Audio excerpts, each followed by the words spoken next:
Assalamu alaikum rahmatullah. Урматтуу туугандар, суроо эмне орозо фитрди кедей кембагалына карабай, байына карабай, үймө үй кыдырып, же болбосо азыркы күндө WhatsApp'тан тизмелеп, мынабул көчө, экинчи көчө, үчүнчү көчө аттарын жазып алып, ар бир түтүндөн, ар бир жандан мынчадан деп алган дурусбу, дурус эмеспи? Деген суроого шариатта өзү караңыздар, кимге зекет фарыз болгон болсо, ошол адамга орозо фитир фарыз болот. Кимге орозо зекет фарыз болбосо, ага орозо фитир фарыз болбойт.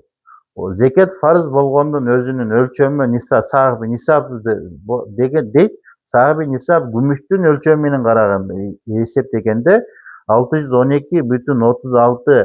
Ушул күмүштүн баасы Кыргызстанда азыркы күндө 135, 140, 145 ушул аралыкта болуп атат.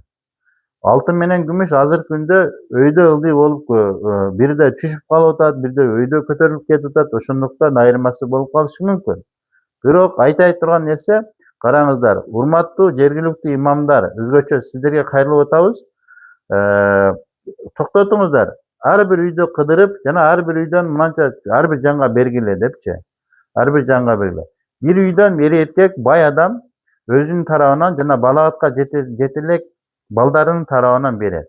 Аялынын тарабынан бербейт. Аялы бай болсо, ал өзүн берет. Эгер аялынын тарабынан берсе, аялына айтып коюп, сенин тарабынан дагы розо фитрди берип атам деп айтып коюп берсе, маселе жок.